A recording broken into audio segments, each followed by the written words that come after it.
And now we're recording. Okay, cool. So I'm gonna pass the torch over to my partner here, Jake Rosenberg. We're gonna be sharing his screen and getting ready with the workshop. We're getting started with the workshop. So, Jake. So let's dive right in. So I'm going to be sharing my screen. We have a nice presentation we did for all of you.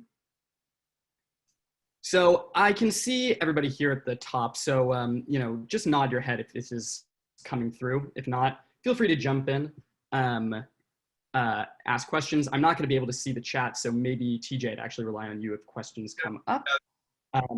So let's dive right in. How to prepare for the future of folklore, your guide to producing digital content. So a little bit about us. My name is Jake Rosenberg. I'm the producer of special projects at City Lore, and I'm the executive director of American Lore Theater, or ALT, both organizations that really relied on the live and in-person activities and programs that were possible before the pandemic, and both organizations that had to get creative in figuring out how are we going to be able to recreate experiences and come up with new experiences that are just as humane, but taking advantage of some of these new technologies and old technologies, but new techniques that are available to us.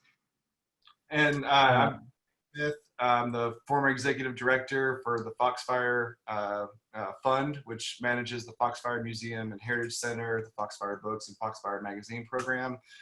Currently, I'm an independent folklorist. Doing some work with the American Folklore Society and North Carolina Folklife, and yeah, have an extensive background, sort of jack of all trades, master of none situation with various digital media in a number of different positions I've held. So thank you all for coming. So let's dive right in. Click. Okay, so why are we here? We're here because as previously stated, we are in a fascinating moment, right? We are in a transitional period, a period that is coming on the heels of a very, very long time in which folklore and public programming was in person and relied on being in person. And yet at the beginning of an age where things are becoming increasingly digital and increasingly technological, right? And the way that folklore and technology ought to work is these programs ought to be at the intersection of humanities and technology, right? It's not one thing over the other. It's using what we already know as folklorists to connect with people and using the technology to be able to make those connections. So as we're coming up with ways to create programs, we have to take both of these things into account, right? We have to take into account both the how of doing it and the why of doing it. And so we'll go into both of those things. So a little bit about the why to begin with. Change is constant. And what we believe is that the focus of 2020s is roughly going to be social change brought about by rising tension due to climate change, right? Climate change is real, and a lot of changes are occurring all over the place, right? One thing that really stuck out to me in doing some of this research and trying to find one point to be able to emphasize is some Midwestern and Southern counties could see a decline in yields more than 10%, right? Land loss, product loss, all kinds of things, right? I think this is important because as folklorists, we work with traditional communities, and if not traditional communities, at least traditions in some sense. And a lot of these traditions are very much tied to the environment, tied to land, tied to marking times in people's lives, right? And so if the literal land that some of these communities are facing is going away, as well as greater and greater debate, perhaps migration due to climate change, right? Some of these traditions are going to change, and they're in a greater need of both preservation and also communicating to make them meaningful. So that's one change. Next change. An increase in the wage gap, right? That's going to be another source of tension. In most countries, the gap between rich and poor is at its highest level in 30 years. Today, the richest 10% of the population earn 9.5 times the income of the poorest 10%, right? So as that tension increases, there are going to be ways in which people have very different levels of access, both to these traditions and to the technologies that we are conveying.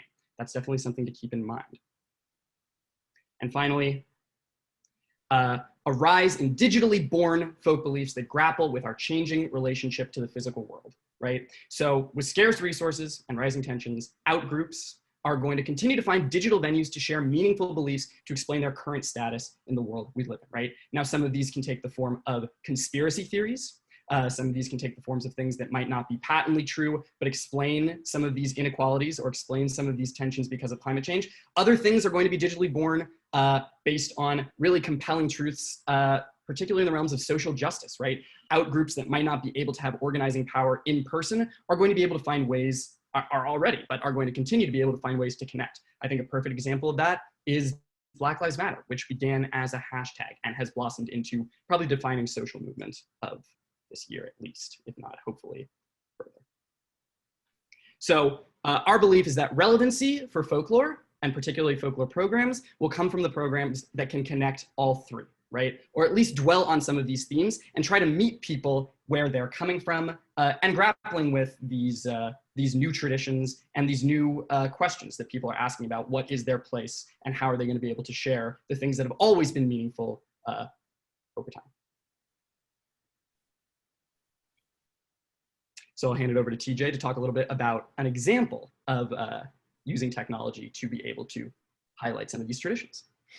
Yeah, I think a lot of times when it comes to, especially this past year, I think a lot of us were thrown into using different technical tools, different virtual tools out of a necessity, more so than any sort of like planned programming or planned virtual programming. It was one of those situations where all of a sudden our primary tools for delivery of public programs or programs in the community or programs with schools or whoever it is, whatever audiences that we're working with, we're used to working face to face, especially as folklorists. We really enjoy getting in there and having that human contact and working with individuals in close spaces. But with COVID-19, that all changed for most of us, if not all of us. When I was at Foxfire, our primary programmatic platform was our museum. We have it was a 100-acre space that Foxfire owns. 8 acres of that is dedicated to a museum that features some 30 log structures that the Foxfire students relocated from areas around Northeast Georgia and Western North Carolina to this campus and created sort of a folk village that included, exhibits on how people lived in the middle of the 19th century up through the middle of the 20th century, various outbuildings, blacksmith shops, a weaver studio, a chapel, a woodworking studio, things like that, where people could engage, and pick tools up and engage with living makers and living traditional artists around these traditions from the region. By about mid-March, the way I remember it, we had just taken a trip to a neighboring folk life institution, the John C. Campbell Folk School, which is located in Western North Carolina. And the folk school has been there for almost 100 years. And we went on a trip there, visiting them and seeing some of their programs. And then 2 days later, we get a phone call from the person that helped organize that visit to tell us that they had a COVID outbreak at a contra dance. They had somebody who was infected, that they let us know that nobody that we came in contact had direct contact with the person with COVID. But all of a sudden, mid-March, this COVID situation becomes very, very real.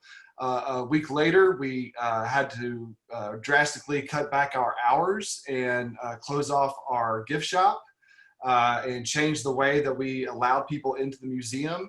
And then by April 1st, the governor of the state of Georgia had instituted a shelter-in-place order, and that was it for the museum for about 2 months. So we were no longer allowing folks onto the museum grounds, and all of a sudden we were faced with how in the world do we reach an audience with all of these things that we have and maintain that connection. What are our resources? What can we do? So we first looked to what we knew we had in place. One, the museum was still there, it just couldn't be accessed by people in person.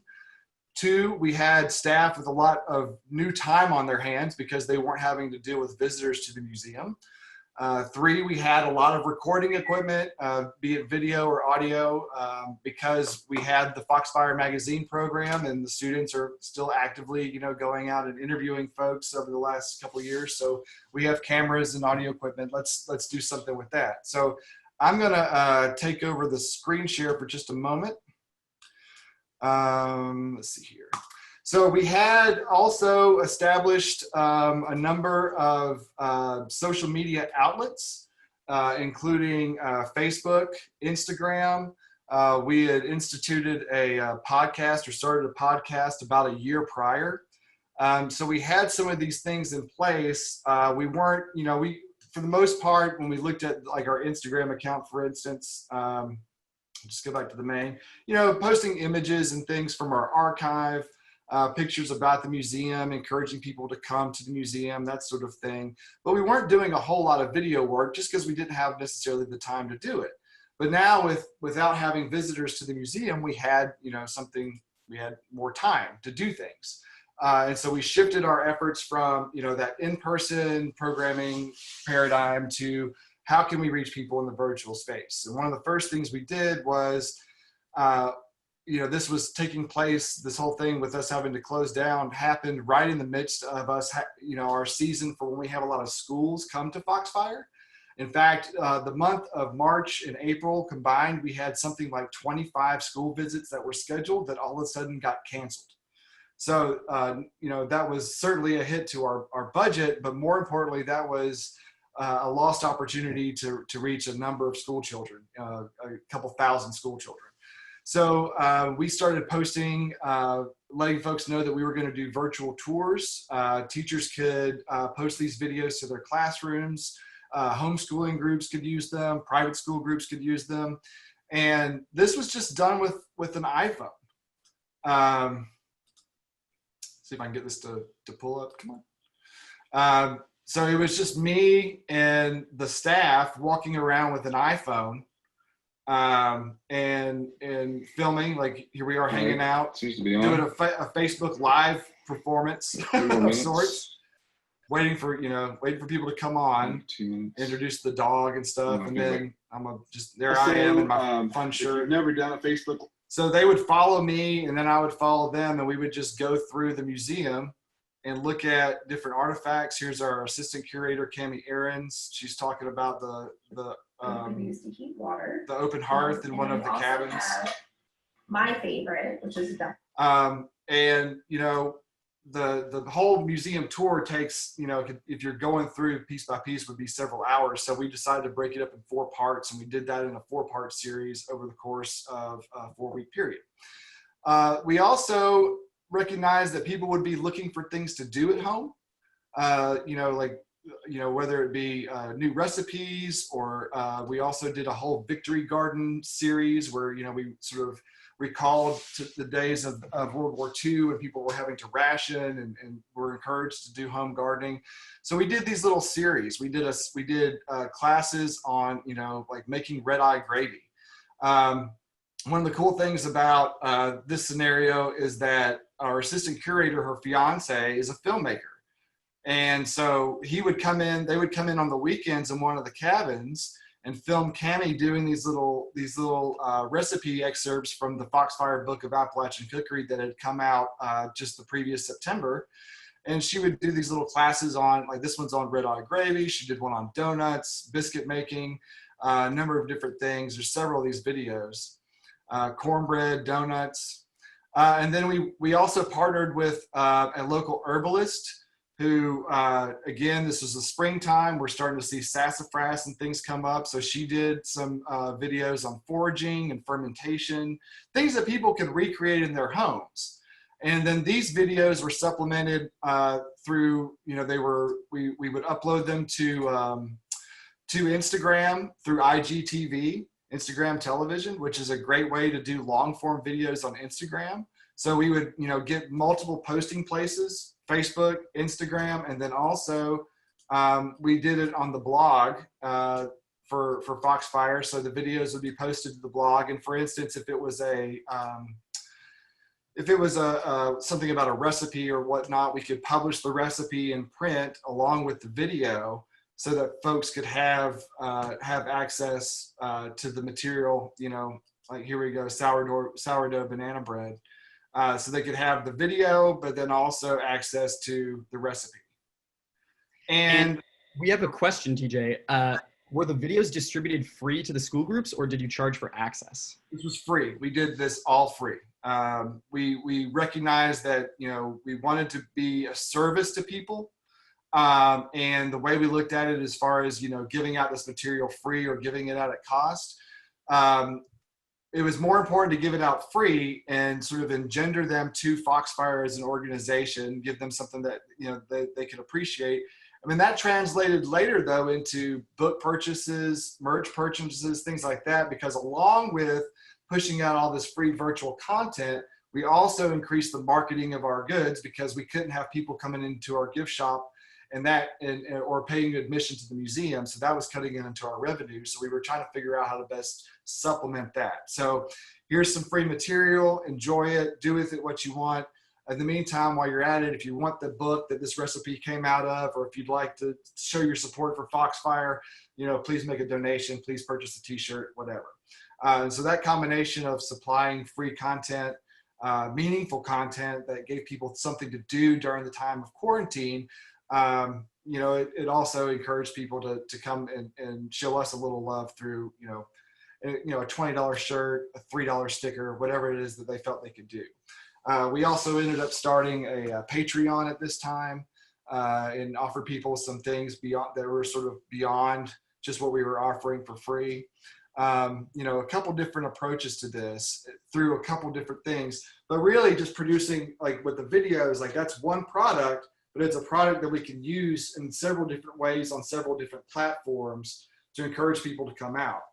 We also increased our online exhibit. We had never done an online exhibit, so we decided to put together I gotta find where it ended up, but we did like an online textiles exhibit, which was really great. So people could go check out some quilts and things that were in our collection that they would normally get to see, that they wouldn't normally get to see because they're you know, safely put away in the archive. So they could experience that, excuse me, you know, in the virtual space. And it's just not going to work for me right now, but that's okay. So I'm going to stop my share so that we can get back to the slides. As I share my screen, I also want to direct everyone to the fact that some of those videos TJ was showing had something like 8,000 views, right? One at 5,000, right? So this is nothing to scoff at, right? This is actually an opportunity to create programs that will go to an audience that might be far larger than you anticipated. So it's going to be really important to figure out how are you going to be able to find those people that are interested. Maybe they're from your core audience already. Maybe there's a much larger audience that you're not even tapping into. And we're going to figure out how to. One of the things that helped us too is that we reached out to a lot of organizational partners. And I think, you know, especially in times like what we experienced with the COVID pandemic and the quarantine and the lockdown, is that a lot of the partnering organizations that are around you that are operating in your same sphere or that you already have existing relationships with, they're going through the same thing. And, you know, it's an opportunity to come together in strength and work with one another's resources, cross promote. The herbalist that we worked with for a couple of those videos, she had her own business, and she would usually do she would use us and other locations around the county to do like foraging tours or wild plant walks or herbal plant walks. And she lost that ability too because of quarantine. So we supplied her with yet another platform to get her message out, to get her information out, and then which gave her, you know, greater visibility. And then in exchange, we got somebody who has expertise in a certain area that we didn't necessarily have expertise in to provide more content to our audience. And that relationship worked out really well. And we did that with a couple of different organizations over that time period. So how are we going to be able to take some of these examples and apply that to our organizations or our programs, right? Well, the first step, we believe, is says right here on the slide, identify the resources that are already in place, right? I think that involves a level of honesty as well as some old-fashioned detective work, right? Many organizations have media that is outdated, and yet these are things that people are interested in seeing.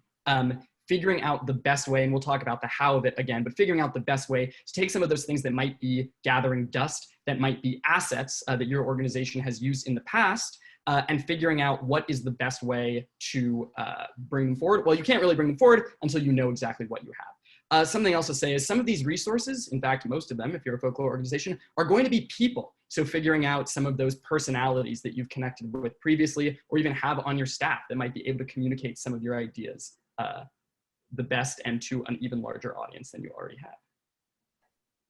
So in addition to identifying the resources that you possess, one of the things that's going to be increasingly important is identifying digital folk groups, right? And we debated, should we say folk groups or should we say audiences? They might be a different thing, but it's important to know where are the places that the communities that you are wanting to reach congregate online, right? It depends from state to state if people are able to congregate in person, if people are able to go to a restaurant, to your program, social distancing.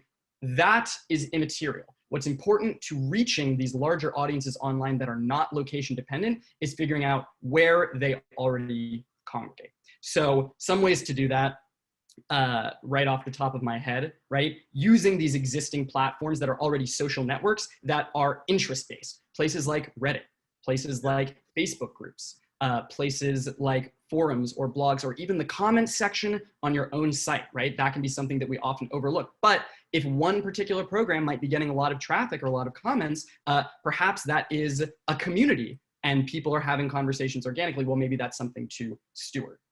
In addition to that, you want, oh, sorry, go on. I just wanted to interject one thing too. And if you're talking about going and looking at Reddit groups and looking at Facebook groups, understand too, though, that you're going to need to take time to foster relationships within those groups before you really get to see the sort of the return on that investment in time. I've known organizations, and we did this at Foxfire too. It was a learning moment for us.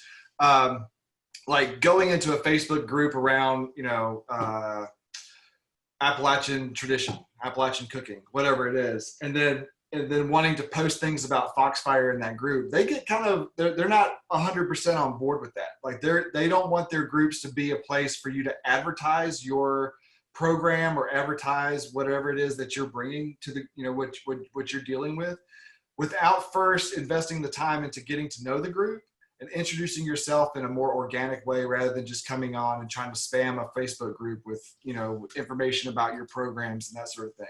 Same thing goes for Reddit. There's a lot of really great Reddit communities out there around folk tradition, but you have to take time to sort of, you know, engender those relationships within that Reddit group. Talk to people, introduce yourself. One thing that I did that was really great was an AMA about Foxfire within some groups that were dealing with like traditions, cultural traditions in Appalachia, but also like prepper groups, which is that is interesting, like subculture of Foxfire. But first having to like make those relationships, but then doing an AMA, and people really enjoyed that opportunity to ask questions about a program that they, you know, have been familiar with for a long time, but there were things they wanted to know. So that's just what I wanted. I think that's an extension of what the field work that a lot of us do, right? You would rarely think of going into an in-person community, immediately asking them for something without first getting to know them, understanding what they're all about, and becoming a transparent presence, right? And so online, it's no different. In fact, people are able to find a lot more about you with, you know, a few short clicks now than, you know, you'd be even able to tell them. So putting that work in and showing that you are, you know, an honest person, well, they're going to find out one way or another. And so building those relationships, critical.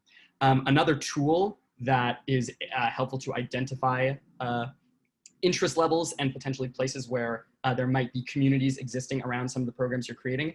There's a website called Hashtagify that allows you to search hashtags, right? A hashtag is a way in which a search engine categorizes your material and finds ways to prioritize that, right? That's as simple as what a hashtag is, right? It's a little tag that automatically allows you to categorize what you have. But of course, as we know through social media, if something becomes trending, well, that can take on a much bigger meaning than just a way to find something in a database. This just came to me actually when TJ was talking, so sadly I wasn't able to prepare a slide, but I don't know if anybody remembers earlier this summer when Taylor Swift's album came out. It was called Folklore, right? So I have a little Google alert whenever Folklore is mentioned. I'm fascinated whenever Folklore pops up. That day, it was popping off, right? And that was a fabulous opportunity to very quickly identify, well, this is something that's trending. Maybe it's related to, you know, the wonderful work that folklorists are doing. Maybe it's not. However, that is a moment, something that maybe none of us could have predicted, right? It was a surprise album drop. And yet, all of a sudden, all kinds of initiatives came up to explain what is folklore, right? Communicating little memes, right? Taking advantage all of a sudden of a brand new folk group or a brand new interest that might be coming together for a brief period of time. I think that's also something in identifying digital folk groups, right? These things trend, these things wax and wane. And so being able to identify, it doesn't have to be the same day, but being able to identify when something is gathering that traction and creating a digital folk group that might be temporary, might only be existing for however long people are interested in it. So that's something to keep in mind. Well, and now Folklore is still branded as Taylor Swift on Twitter, which is, you know, interesting and brings up all kinds of other things to talk about. But we had, you know, I was helping out AFS with some other projects when that happened, and so there was this great moment, and I referenced it yesterday in Andrea and Jen's talk on social media, but just getting together and thinking, like, how can we respond to this in a real fun way? We had a great time doing that, coming up with those tweets. It was awesome. I remember I was so happy when I saw, I thought, oh my God, finally, the people have awakened to how important folklore is. So another thing too, to mention, being able to read your own data, right? Being able to read the analytics of your websites or your programs, if you are doing digital programs, it doesn't just stop in searching for groups, creating a program, and thinking, all right, well, enough people attended, that was successful, right? There are a lot of ways to see, and we can talk again more about the specifics of this, but there are a lot of ways to see what pages on your website, on your profile, what photos even, are being looked at, right, more than others. And being able to identify what are the most interesting things that you have to offer and that people are naturally coming towards, that also is going to go a long way towards being able to create content and programs that is able to satisfy those groups and keep them coming back and build that digital community, right? You have a stake in it, just like any community that you join, you have a stake in building that and making sure that that is maintained. And so being able to understand where people are already congregating online in relation to you is critical, absolutely critical. Something else, there are many opportunities. I'm sure, you know, usually what happens is we say, this is how you do it. A lot of people say how you do it, or a lot of people ask, how are you going to be able to do this, right? There are many people that already know a lot of these techniques. Millennials, right, will represent 35% of the global workforce in 2020. By 2025, millennials will make up the majority of the workforce, right? That means that people that have grown up never knowing what it's like to make a landline call, right? Always having access to cell phones. Some people being born right now only have lived in a world with 5G, right? Direct face-to-face communication, right? Without predicting too much about the future, there are people now who will never have gone to school not on Zoom, right? That's something fascinating, right? There are people that are being trained in these digital techniques and applying traditional knowledge, math, history, whatever, and they're going to mature. And those are the people that I think are really important to reach out to, both from an in-institution perspective, in being able to help you out with coming up with some of these opportunities and being able to read some of this data and use some of this technology, but also in identifying new folk groups or new communities, perhaps made up of millennials, that actually do have an interest or an overlap in the programming that you are creating, right? Digital classes is another excellent thing to consider. How are you able to teach the next generation about folklore and inviting them into your organization and saying, well, as we teach you the tradition, perhaps you can teach us the technology. There are a lot of opportunities there. In fact, I would encourage everyone to seek out the next millennial you see at your next breakout session at AFS and maybe ask them for a little help, or even ask them what they're up to. I'm sure plenty of them have some fabulous ideas about how to use technology for digital folklore programs. So this is where we're going to get into a little bit more of the how to do some of these things. And we're going to propose some specific suggestions to be able to recreate programs that only were able to occur in person before, and also come up with some new ideas for things that are only possible through the power of technology. There's a great question. Is there a cutoff age for millennials? Do we know what that is now?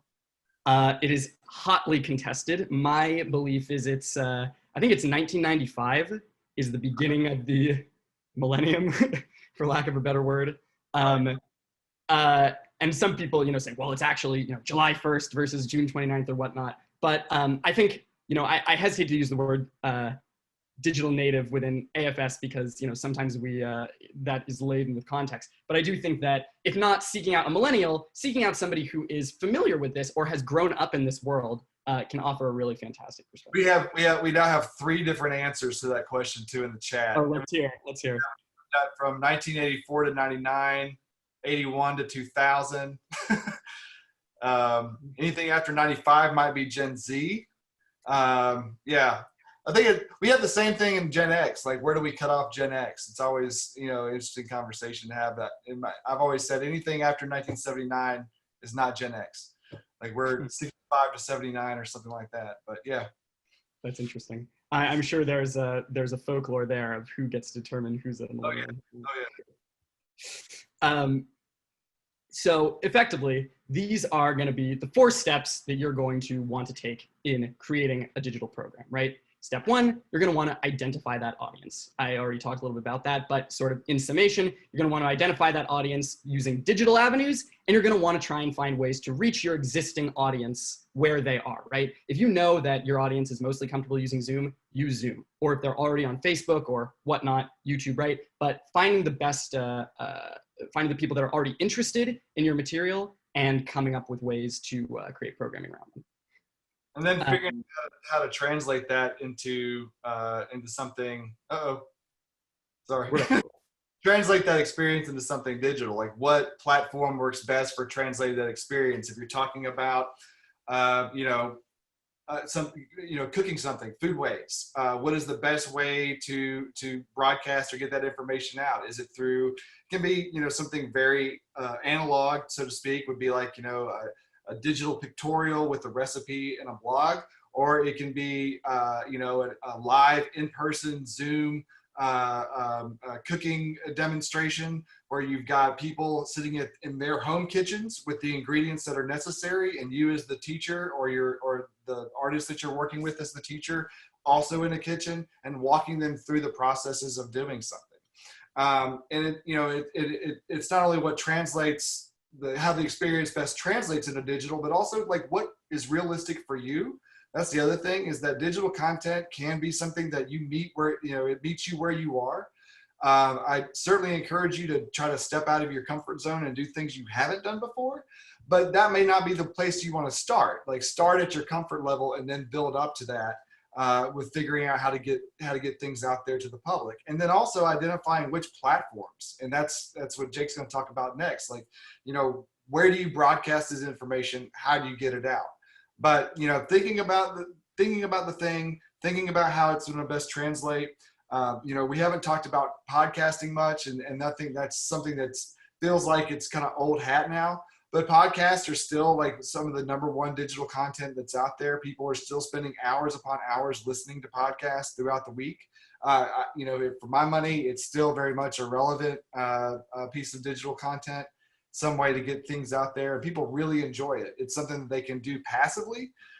They can do, while they're driving, they can do while they're doing other chores, but it's getting the information out there. Mm-hmm. And after that, you're going to want to actually do the program, right? You're going to want to broadcast or create that digital program. So a lot of the programs that we're talking about were things that were live. They rely on audience feedback. We're doing something live right now, right? That is accounting for audience feedback, right? So being able to be attentive and create a space that people will want to stay in. In addition to that, you're also going to want to figure out, well, when are people going to come online and be able to appreciate this, right? There are opportunities for live programming and there are opportunities for not live programming, or I think we call that asynchronous is the word that everyone's using now. But figuring out what is the time period in which the most people are going to be able to come and see this. And the reason I'm saying this is because, I wish I had a slide full of data to be able to show you, but in my experience and through some of the projects I've worked on, people still want to be able to experience things together, even in a limited way. And so creating things that are asynchronous, like a podcast, are really helpful because they are able to reach the individual. However, if you've pre-recorded something, perhaps there's an opportunity to broadcast something that's already been pre-recorded, right? And create that space online for people to still come together as a community or as an audience. And it actually might be able to boost the program even further by having it be a limited amount of time, even if it's pre-recorded in advance. Yeah, and somebody too, I'm going to go back up through a couple of the questions. Simran asks, how do we get to the audience? Again, a question that I think is going to come up a number of times. I don't think there's one way to get to the audience. I know Jake mentioned earlier, like going to things like Reddit, going to Facebook groups and trying to find audiences there. One of the things that I found really difficult, I started the Foxfire Instagram from scratch. And one of the things that was my goal was like, we've got to get to 10,000 followers. How do we get to 10,000 followers? And that was a long, arduous process that took 3 years. And there are things that I could have done that may have expedited that process, but really there's a lot of work that goes into building digital audiences. So like, let's take something like Instagram.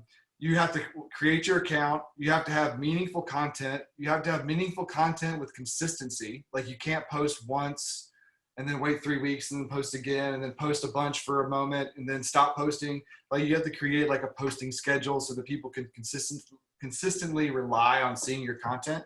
But then it's also like going out and actively pursuing audience.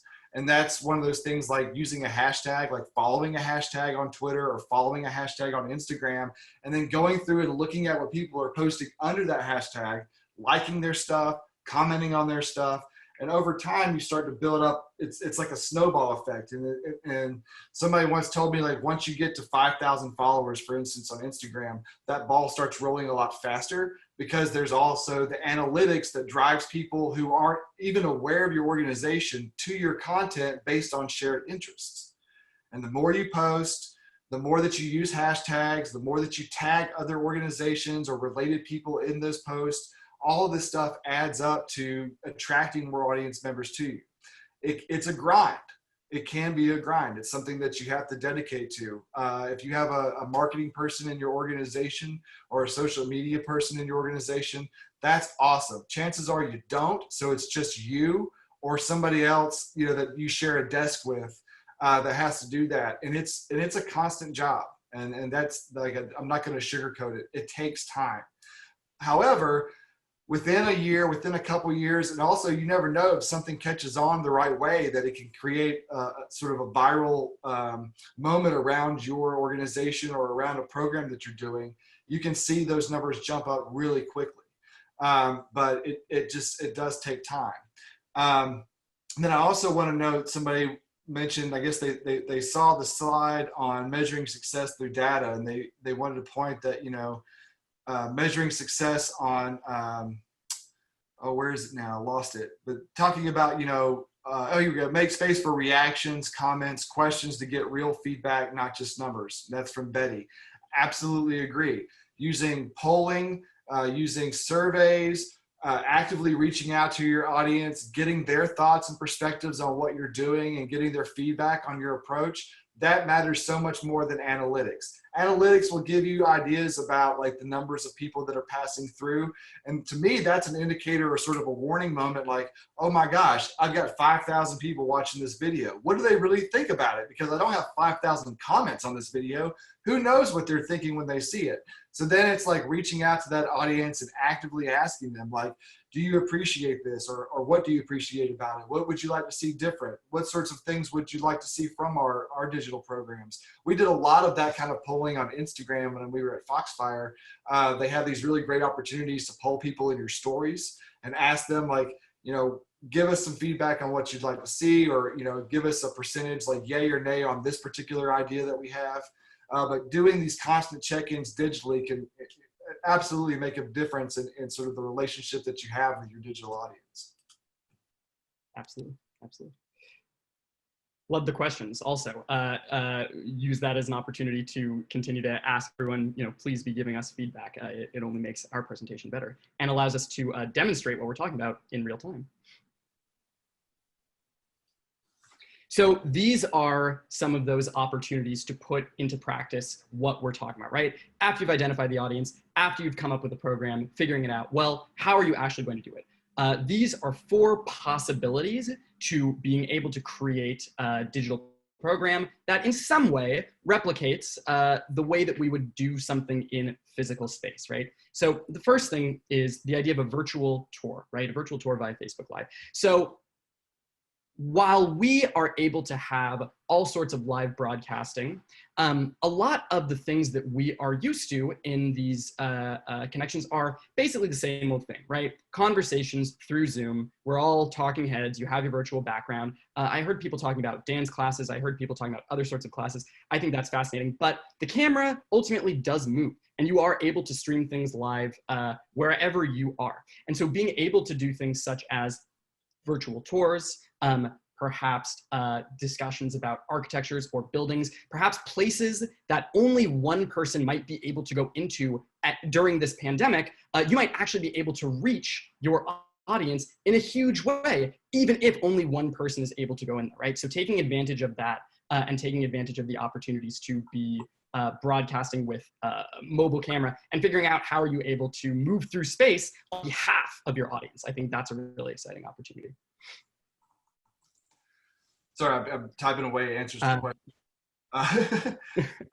Yeah, recorded video tutorials addressing needs of your audiences. That's, that goes back to what I was showing you, that thing that Foxfire had done.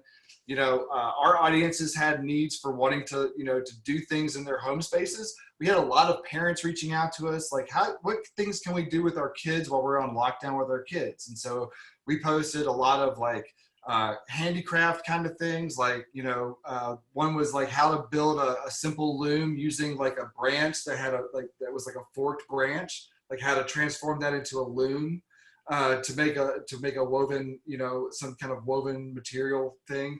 Also, we did a thing on taking old grocery bags, the plastic bags, and how to weave those. And you could make like a mat for your door or something with these plastic bags, and that's something the kids could do. And then, of course, the cooking stuff. A lot of people love cooking with their children. I know I do.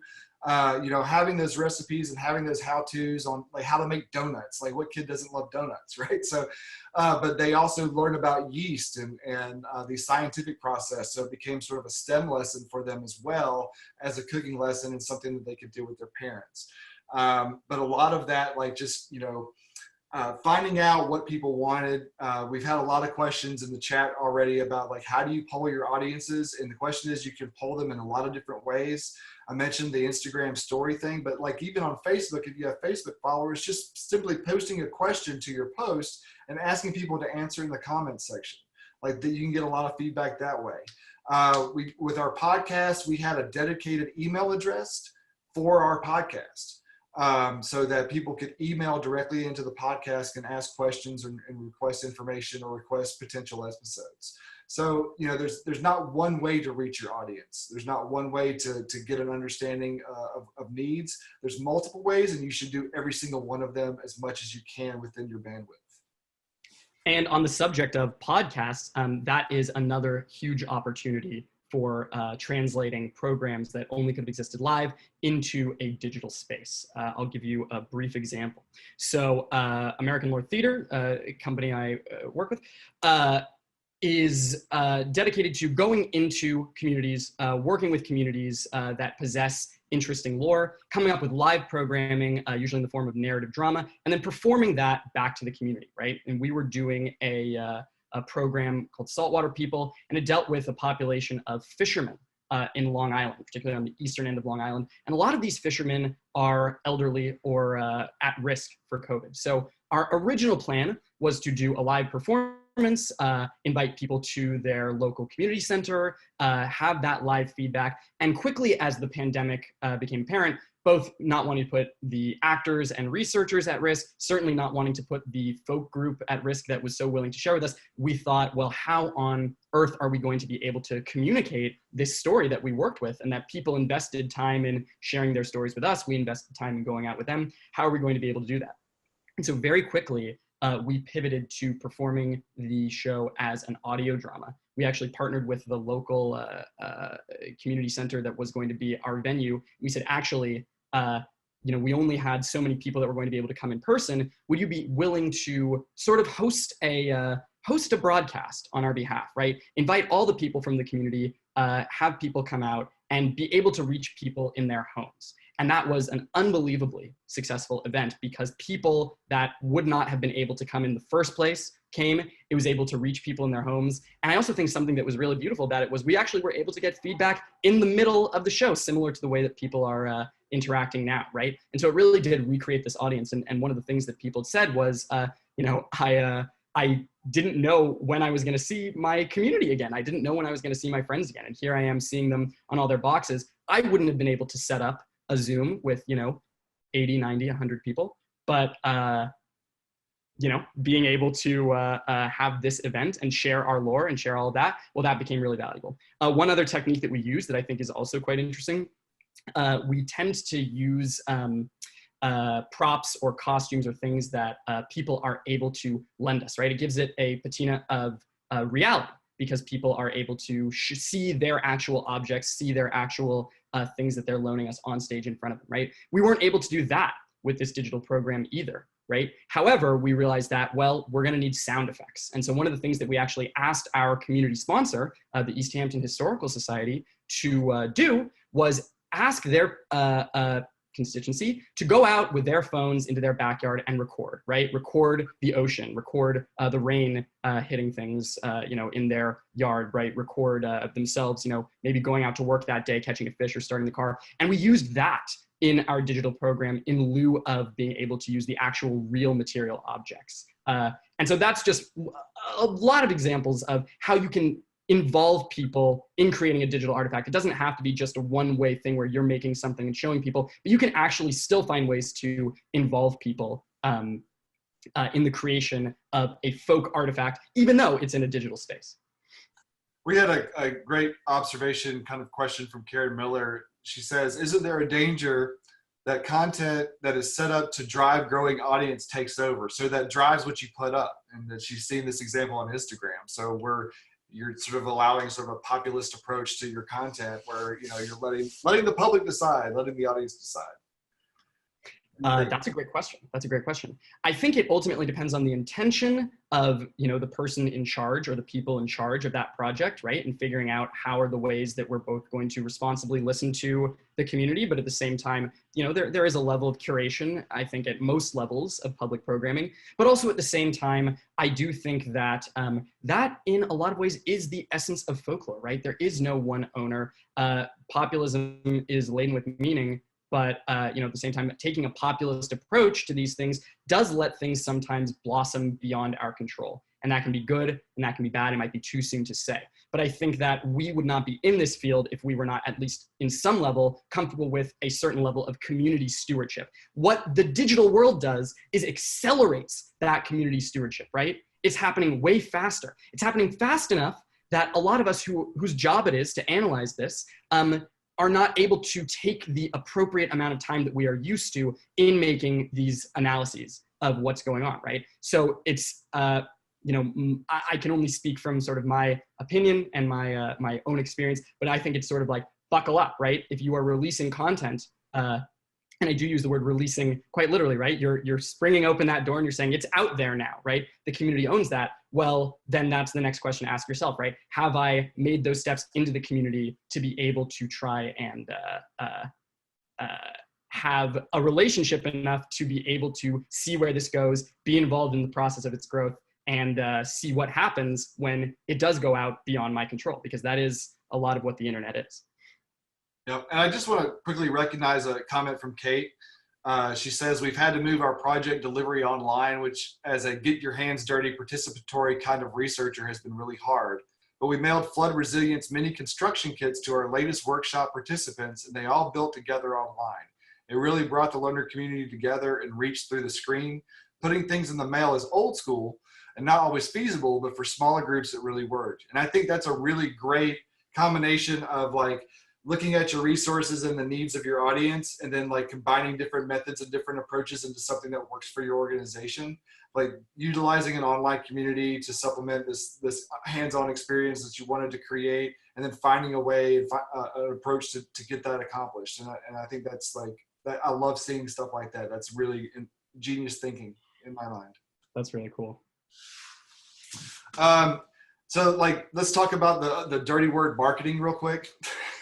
And a lot of times we don't like to talk about marketing in folklore, but if you are a part of an organization, a nonprofit that does also rely on some sort of revenue stream from either retail sales or sales of a educational product or whatever, this is an opportunity as well to attract an audience to your organization in ways that maybe have nothing to do with marketing, just like through your programs, through your virtual offerings, through whatever that you're putting out there in the digital world. But then that then translates into folks wanting to invest in your organization in ways, whether it be through donations, becoming a volunteer, or purchasing materials that you sell through a retail operation. So growing your digital audience is a great way to reach beyond your physical borders and your physical boundaries. And that's something that we really saw the Foxfire model, especially in the early days of the organization. Over 9 million books sold over the past 50 years, the Foxfire books. And that has translated into a lot of revenue for the organization to then translate into programming in schools and beyond. So be thinking about that too, is, when you're creating this digital content, whether or not you want to charge for it or not, my recommendation is put it out there as a service to your community, and then the revenues and the more monetary needs that your organization have will come from building that closer relationship by providing something useful to your community. Absolutely. So I'm going to go to this next slide here. So these are some really tangible is a hard word to use in the digital space, right? But tangible examples of technologies that you can use today, almost every single one of which is free to create some of these digital programs, right? So first and foremost, web design, right? Accessibility is key. Accessibility is key. What do we mean by accessibility? We mean functionality. The website has to be able to load, right? Fundamentally, all of the website has to be able to load. It's not enough to have a beautiful homepage, right? You need to be able to navigate that. And then back to navigation, you need to be able to find a clear and deliberate path through that website. That accessibility also is, I think, going to be more and more about creating space for people to congregate on your website, right? Comment sections, digital tickets, right? Signing up, checking in, right? There are all sorts of ways to be able to do this, but finding ways to have people come to your site and also deliver a social proof that people were there. People want to feel like they have an impact on their environment. They want to feel like they have a permanent effect on it. And I think that being able to conceive of your website as an extension of your space, your office, your gallery that is welcoming people in, exhibiting things and giving them a place to linger and rest, that is something that I think is going to be increasingly important. Some softwares that you can use, WordPress, old favorite of web design, Wix, which is can be a little simpler to use than WordPress, Canva, which is increasingly becoming more and more complex, but it allows for a lot of templates, right? So if you're not necessarily either the most artistic person or the most technically savvy person, but you need something fast, you need something that looks good, Canva can be a great opportunity to just come up with a flyer, right? My own preference aside, design is a critical function of getting people to come to programs, right? People want to come to something that looks interesting. So making sure that it's something that people want to come and see, well, design and accessibility is a part of that. And Webflow is yet another one of these options. So you have plenty of options. And I also will just say, you have plenty of options at almost every skill level. So in some ways, there's really no excuse, right? you know, at whatever level you're at, you can find a way to make something simple and usable for people, and that communicates the meaning behind it. Do you want to take digital streaming, TJ? You know, yeah. So, yeah, it asks where your new and old audiences congregating: video, YouTube, Facebook, Zoom. We all know that, like, you know, I don't think any of us have a purely homogenous audience. They span demographics. They span, you know, all ages, all backgrounds, all races, all ethnicities, especially working in the folk and traditional arts. But what you find is that certain groups congregate in certain areas.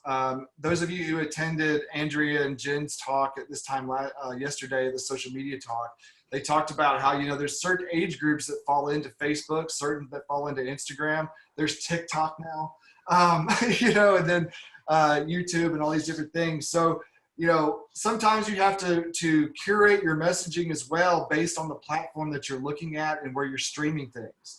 Some of the content that you want to create, it's gonna do better with one audience versus another. You know, when we talk about Facebook, who's on Facebook? My parents are on Facebook. That's who's on Facebook. It's people, you know, generally speaking, 55 and older is now the primary audience on Facebook, which is wild because, you know, just 15 years ago, it was purely a college social outlet. So that's, you know, things move very quickly. Instagram is also starting to age up a little bit, which is interesting.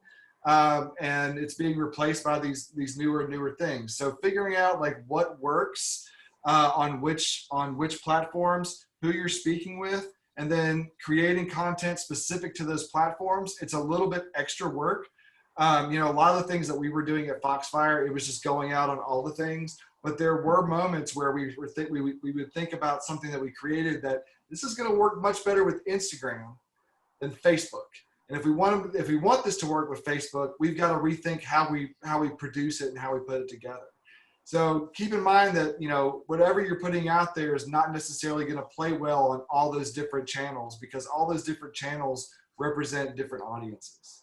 So keep that in mind. TJ, I have a question for you as well. You know, a lot of the time when we're coming up with programs and figuring out the best way to promote folk communities or folk traditions, right? Sometimes a lot of the values that we might have as an organization might not necessarily gel with the values of the platform that we are putting it on. So how would you approach reconciling that?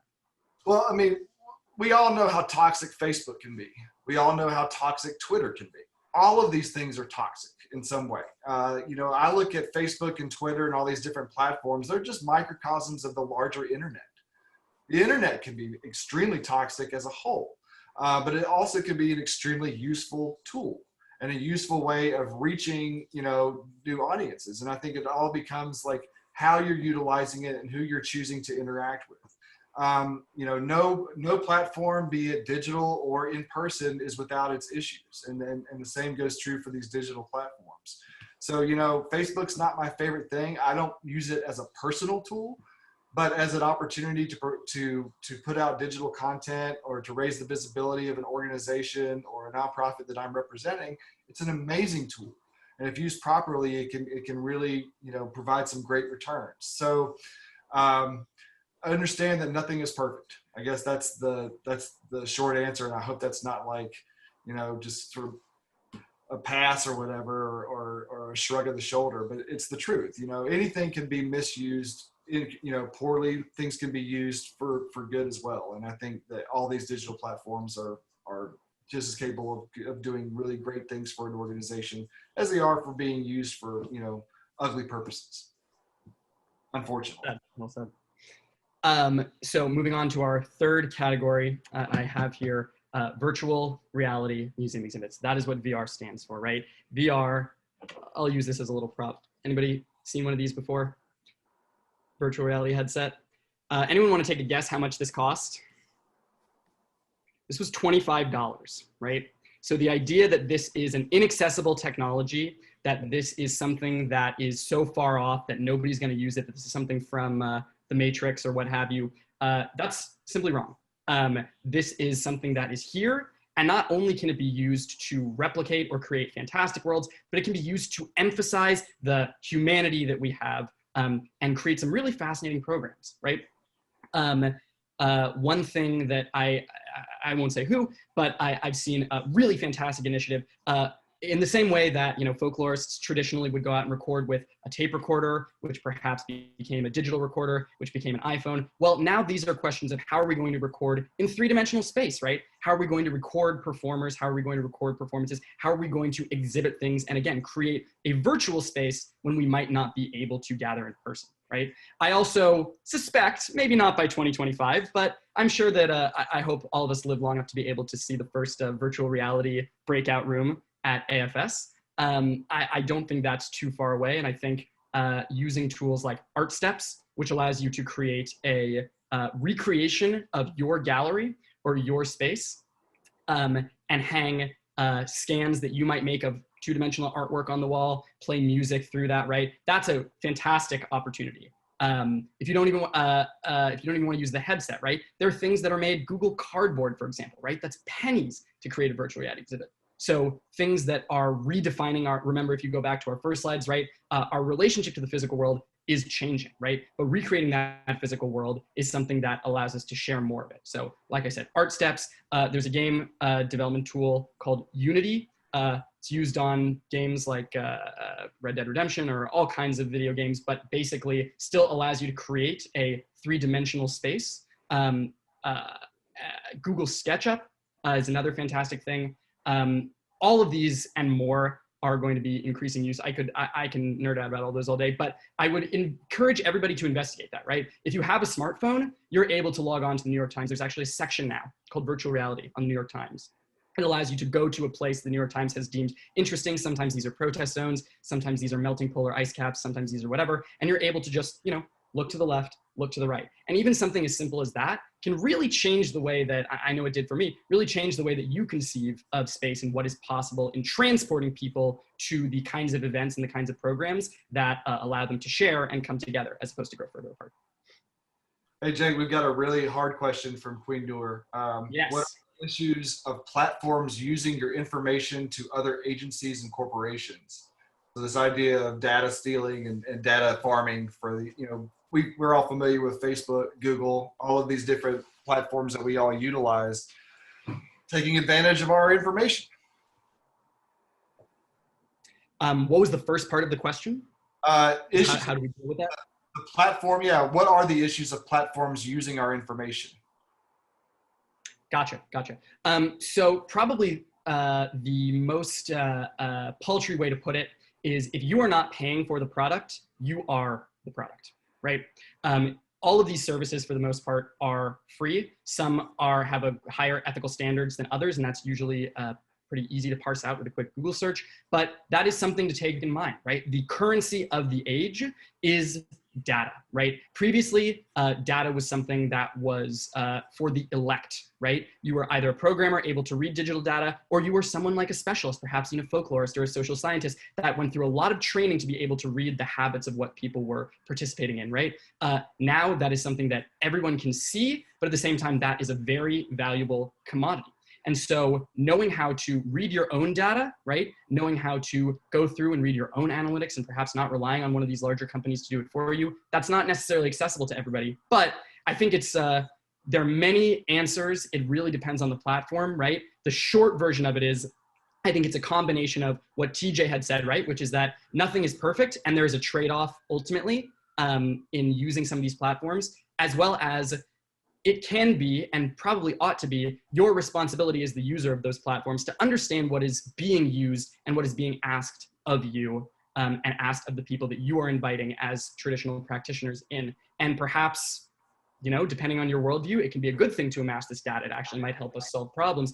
It can be a bad thing. It can be sold to bad actors or bad politicians or whomever. So I think that I would encourage you to perhaps bring that up when we get to the questions section when we're talking a little bit more about a discussion, because I also don't claim to have all the answers on that. And I would also think that there are perhaps some other people here that might be able to raise some really good points about how to navigate that. It's tricky. It's very tricky. It's something that I think we will continue to grapple with for a very, very long time.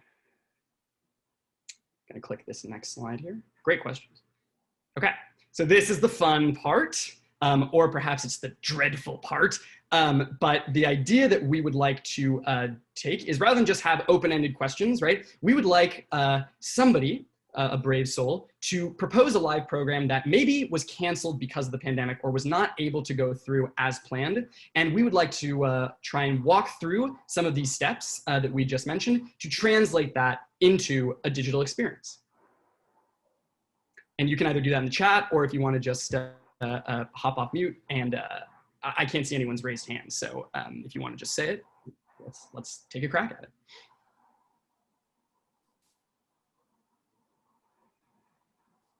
Can I suggest something? Yes, yes. So I got a very small amount of money from the Natural Environment Research Council in the UK to do a project knitting sea level stripes. So you may have seen the climate stripes that someone did from the University of Reading. So I got some funding to take to explore whether handwork and handcrafts were a good way of exploring environmental data sets and reaching different audiences with climate change communication. And the idea was I was going to pitch up at science fairs and university open days and sit in the corner and knit, because anybody who's ever knitted in public knows you can't knit in public without somebody wandering up and saying, "What are you making?" So I was going to combine that with the climate change communication and bring the project together. So without the informal happenstance of being happened across in those kind of spaces, I have no way of making that work. So, oh, awesome, awesome. So I'm going to take us back to these. Oh, it makes you watch it every time. Sorry about that. So that's really cool. That's really cool. Mad props. So going through some of these steps, right? Let's figure out how you might be able to translate that digitally. I won't be prescriptive, but at the same time, I will try and say, all right, to begin with, let's identify that audience, right? A few things that you said reached out to me, right? So knitters, right? There's a craft community. There are plenty of hubs online for people that share hobbies, share patterns, right? Figuring out how you're going to be able to reach those, right? I think first off, doing a self-audit. What are the sources that you go to in the digital world to connect to other people in these communities, right?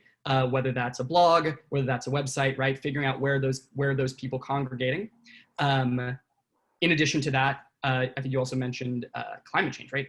Obviously, that is huge. On top of that, you'd mentioned another project, right? That was related, right? At least on an inspirational level, right? So those are three avenues right off the bat that people are having conversations about, talking about, sharing patterns. And of course with knitting, right, that is a craft, right? That is person to person, that has a long history, I'm sure you know better than me, of being shared, right? So where are those places that people are sharing these things? I also think that if there are certain keywords that you know are absolutely critical, I think knitting is a great example, right? Knitting, right? You can go on Hashtagify, you can say, all right, hashtag knitting. What are the things in the knitting world that are being discussed right now online, and how can I be involved with that, right? So I also feel free to jump in at any point, TJ, too. But so let's say you've identified that audience, you found, no, I'm just in awe right now. Keep going. Cool. Okay, so you identify that audience, right? You found a few subreddits, you found a hashtag that's going on Twitter, right? Assuming you have a Twitter account. Now you're going to want to conceive of how you're going to translate this experience to digital, right? Now, again, based on just only what you said, right? You said that a big part of this is serendipity, right? It's in some ways a performative act, right? You are performing the knitting, people come up and interact, right? So are there avenues that you are able to recreate that serendipity? This is something I don't know of off the top of my head, but a big part of that is putting yourself out there, saying, this is what I'm doing. I'm doing it whether you're going to talk to me about it or not, but I invite you to talk to me about it, right? I think an AMA, right, is a great example of exactly that sort of flow, right? I'm doing this, perhaps you're curious about it, I invite you to ask me these questions, right? And so let's say you've identified one of these communities. I'm just gonna keep using Reddit as a great example because I think we all have an understanding of how that works at least. So, you know, creating a post on Reddit, finding the appropriate hashtags, and then saying, this is what I'm doing. I invite you to ask me about it, or I invite you to participate in some way, right? Now, perhaps we were talking about live programming, right? So this, would you say that this is something that is rooted more in the live act of doing it, or in sharing how to do it with other people? Or it might not be a binary. Well, part of my funding was to buy I have a whole box full of knitting needles and yarn, and the idea was that, I mean, anybody can knit. I can teach anybody to knit that. So it would be a kind of skill sharing, participatory thing. And then we happened to have a conversation about, yes, we're knitting sea level stripes. This represents the incrementally rising sea level on the Humber estuary. So it was very much like sliding the climate change communication through. That's fantastic. So the word that jumped out to me right there was teaching, right? So there are definitely formats to be teaching online, right? Whether that's live, whether that's synchronous or asynchronous, right? Live or pre-recorded, right? But there are opportunities for you to teach your lesson, do your thing, post it somewhere, invite people to participate and comment, right? Whether that's something along the lines of making a post and inviting people to a Zoom group or to a live session so an audience is there, or creating a video and creating a class and sending it out into these communities, right? That's really up to you. But teaching, right, seems to be the way in which you're connecting to that audience, right? And so there are definitely opportunities to be doing that. And so then you're gonna say, all right, well, I taught, I created a live program, I invited all these people based in the community that I found online that might be interested in this. There's the overlap between people interested in climate change and the people that are interested in knitting. So how am I gonna see if that was successful, right? How am I gonna perhaps even report back to these grantors that this was a successful thing, right? So what you're gonna do is it's that qualitative and quantitative feedback, right? There's the measuring the success through the data, which is very important. Who showed up? For how long? These are things that even on Zoom, right? We could, I'm not gonna do it right now because it's gonna mess with all of our views, but we can go into at least as hosts, into our own Zoom chat afterwards and see when were people coming online, when did people start to get bored with what we were saying in the checkout, right? When were people interrupted, right? And figuring out, well, what are these times that people were the most engaged? And then on top of that, having that, ideally if it's a live program, inviting people to give you that feedback, right? Inviting people to give you that public feedback, commenting on your posts, sharing it, right? Sharing their own success. Perhaps you're setting up an avenue in which they might be able to post on a larger thread, this is my design, right? And finding those ways to measure that success through the avenue that you have, or the space that you have constructed to invite people in, and figuring out, both from the, like I said, right, from the data perspective, how high was engagement, and from the person-to-person perspective, what are the ways in which, perhaps that community might also be able to suggest how to do this as well, right? That was an example from when we did Saltwater People, right? We actually went to them and we said, what is the best way to reach those people? So maybe in identifying the audience, right, you can ask, how would you translate that experience digital? And maybe they'll be even able to tell you what the best way to do that is. So those are just a few ideas. And this whole time too, there have been a lot of ideas coming through on the chat stream, including using Twitch. If you're not familiar with Twitch, I recommend that. Generally people think of it as like a game streaming service or whatever, but lots of people stream different things on Twitch. But also live streaming through Facebook. Any kind of live streaming event can be serendipitous as well. You can even start live streaming on your Instagram account and just be there and telling the story and inviting, people that you know on Instagram, or if you're doing Facebook, on Facebook, to come and be a part of it, and then to tell their friends who are also in that same community. And then you can have that sort of, a similar interaction that you would have sitting live. The other thing I was thinking though, you're at this folklore conference, hang a sign in the back that says, ask me about my knitting. And just see what kind of conversations come out of that. We've got cats in the Zoom. We've got people doing all kinds of things, kids coming up and asking for help with homework. There's nothing wrong with going ahead and having, you're knitting during this Zoom conference. Tilt your camera a little bit so people can see you knitting, and have a sign behind you that says, ask me about my knitting. And that's an opportunity to share with them your project and what you're doing. And that also is a very direct translation, right, of what you're talking about before with the serendipity, having people ask you what's going on. Yes. That was amazing. And Andrea Graham says she was knitting at AFS yesterday. That's awesome. I'm gonna go out on a limb here and say there are probably a lot of people, probably a lot of big knitters in this community. Might be a few. So, we have 13 minutes left in the session. So I think we could do one of two things. We could either do yet another little case study and see if there's another possibility if someone wants to propose another project, or we can take more general questions and have sort of an open discussion about some of these things that came up. We covered a ton, and also we suggested a lot, right? And said, well, there's more to talk about some of these later. So this is a brief overview of sort of the buffet of what you can experience, but we'd be happy to go into any more details. So really, whatever anyone wants. I think we've got a lot of questions and more coming in, and I want to start with this question from Andrea Kidda that was seconded by several people. Andrea says, finding the time is the hardest part for me, and I imagine money is an issue. Are there specific grants for creating these kinds of materials? Is there a resource that we could identify for pointing people to grants for creating digital content? I saw a lot of state agencies, state art agencies. I think South Arts had something at one point, but also state arts agencies were offering small grants. We had one, the Georgia Council for the Humanities offered like a $2,000 grant for creation of digital content. So I would start with your state NEA, NEH sponsored agencies and see what they're offering, because a lot of that came out of the COVID response. Was like, if you're creating digital content or content that meets the needs of the pandemic, here is money for you to do so. I would start with those things first and then branch out from there. But that's the first thing that came to my mind. I don't have a comprehensive list, but I do know that actually some of these companies themselves are very interested in sponsoring content that brings people together, right? I think there is a race right now, a sort of arms race to be the platform. It would appear that Zoom is winning, right? But the platform that the most people are able to congregate on, right? So seeking out those opportunities from these organizations, or not organizations, right? They are corporations ultimately, right? But seeking out, their Facebook Arts, Google Arts, Airbnb has some really interesting opportunities for coming up with live programming that's usually very much rooted in place, right? So finding ways that maybe there's an overlap, and that could be another potential source of funding. I would also say, I think that back to the question of finding the money for it.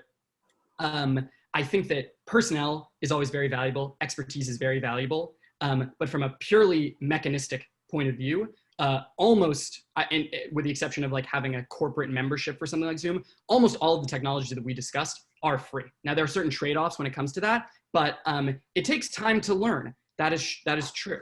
But once you're past that learning, there are opportunities for automation, right? Something on Instagram you can do, or through a third-party service, but you can schedule your month's worth of posts in one day and they automatically post, right? So I think that it's worth that investment to learn. But after that, most of these are immediately accessible right now. You can probably open up a new tab and just start playing around with it right now.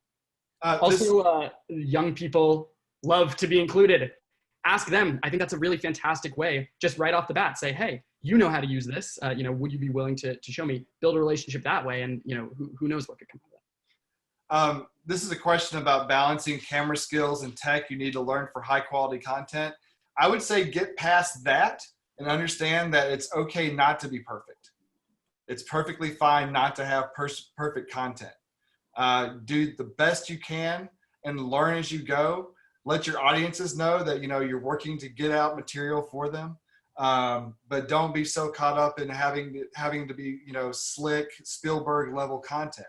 That's not the most important thing. As far as equipment, I used to tell students this all the time. You're walking around with an AV studio in your pocket. The things that phones do now is light years ahead of what multiple technologies did just 10 years ago. You can do more with this than you could 10 years ago with a digital camera, a computer, and a digital recorder. So just let go of that need to be perfect. Know that you will get better over time, and just jump in feet first. There's a question: how do you engage with international audiences?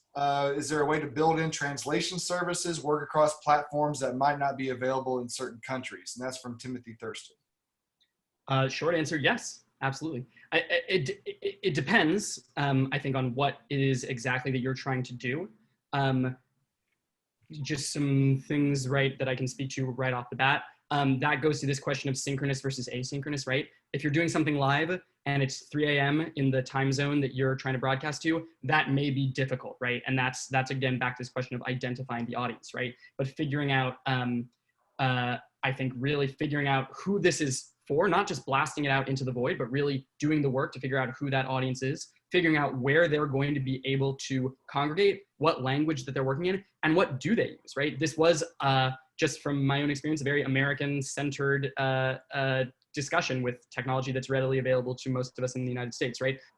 In China, I know that there are many, many alternatives with, yeah, I mean, I could go on, right? But like, long story short, I think it really depends. But that shouldn't stop you, right? It's not a hard no. I think it's just figuring out what is the best way to connect with that audience and what are the platforms that they're able to use. Amy Mills says she wants to put a plug in here for sometimes paying specialists who can help with video and audio. Those folks who do live music work have no work right now. Many of them, are looking for opportunities. And if you've got the funding, absolutely pay somebody to do it. We've got a lot of out of work artists who need that work. Yes, that's a very good point. Let's see here. What is the best automated service? Is it Hootsuite? Automated service for what? For Instagram and Twitter? Hootsuite is great. I'm not going to spend this moment looking on my phone for what I use because it'll distract me. But as we answer the next question, I will be able to find it. I use Hootsuite. I've also used Buffer. I've both of those, different interfaces, especially on the app. As far as like ease of use, I've really come to love Hootsuite because I use so much of it on my phone as an application versus on my computer. And I just like the interface better than I liked Buffer. But I know there are other ones out there. There's also a great app called Preview. I've used that in the past as well. And it allows you to schedule posts across a bunch of different platforms as well. Somebody noted that relatively large, well-funded organizations such as NPR have sent equipment out to people who are recording things. So it may not hurt to reach out to organizations or companies like that have done that sorts of thing in the past. There was a time when Apple used to send out computers and cameras to everybody that asked. It felt like I know that there were a number of schools that I was involved in that got Apple grants and got equipment. Reach out and ask. It can't hurt. And also, if there are organizations that are have those things in their possession and are just simply not using them, that's something that we have had success with even in the past at Citadel, right? When we had done our teen program, there was a filmmaking organization that on certain days was not using their computer lab, right? And so finding out ways, now that's different in the pandemic time, right? But at the same time, like finding opportunities to literally share this technology, is another option as well. And John Fenn notes that many public library cards enable you to access something like lynda.com, which has software and tech tutorials. So that's another good resource if you're looking for wanting to learn more about how things work. I think I've worked just about through all of the chat questions. If I didn't get to your question, if you want to switch on your mic real quick and give it a holler, the chat got pretty busy there for a minute, so I may have overlooked some things. Yeah, I was just wondering who made the headset that you can get for $25, because I've certainly heard much more expensive. Oh, the VR headset, yeah. So the VR headset. It is Destek, DESTEK. And it's a headset with a set of lenses in it, and you insert your phone right in there, right? I already have the phone, and being able to go on there, right, and use that. Now, again, you have to be in possession of a smartphone, so sometimes that can be a barrier to people, but that is an option. Also, there's Google Cardboard, right? Google Cardboard, sometimes they give it out for free at certain events, but you can get that for $10, right? Now, there's a trade-off when you buy something for $10, right? It's not going to be the most technologically adroit, but it is possible to have a really immersive VR experience for even less than this option. You can even build one. Talk about a folk craft, right? You can even the Google actually has instructions on how to build your own Google Cardboard device at home? This is a good question to end on because it's a tough one. And this is from Sally Anna Steiner, and this was back a while, about 10 minutes ago. She notes that the biggest hurdle for her has been reaching people who are not well connected to digital media, specifically elderly people, rural dwelling people, and I can appreciate that, and children who are not necessarily connected, but perhaps not with the kinds of programs that we're running. So, like, what are our strategies for reaching these underserved audiences and underserved communities for whom the real issue is access to technology? And I can, I know there's some programs out there that are focused on helping elderly folks get access to technology in a space, but in a time of pandemic, they don't necessarily have to have, that accessibility anymore. And then with rural folks, look, I live in one of the most rural counties in the state of Georgia, and believe me, internet access is a challenge some days. And even cellular service is a challenge. But I did spend about 2 weeks running everything on my internet off of cell data. So I can appreciate that. So I don't know if there's an answer to those problems other than, if you have an opportunity to access used digital equipment, phones, computers, and things, there's some kind of program to get to those elderly folks. That could be a possibility, but as far as expanding the reach of the internet, that's a solution it's just going to take time. I don't really know. I agree. I could, how do I put this? I think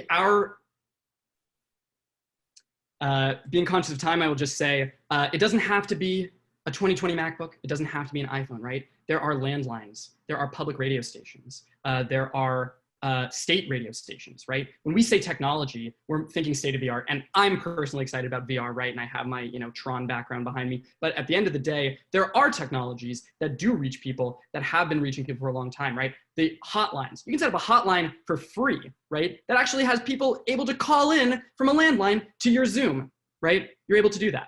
If anyone wants to know how to do that, feel free to email me. But like, there are ways that you can, now messaging, advertising, figuring out how to get those people aware of your programs, that is a whole different kettle of chips.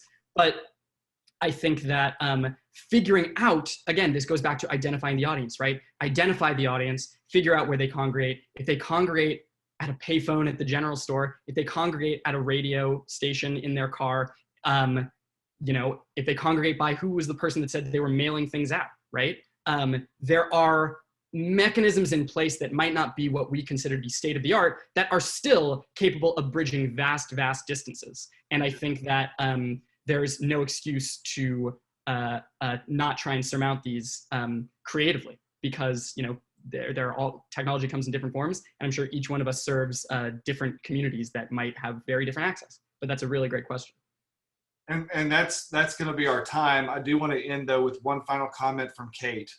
I think we will need to think long and hard about the different ethical implications of moving so much of our work online because of the hurdles we face from faculty, ethics, committees, not understanding the novel research strategies and the barriers that we've discussed here.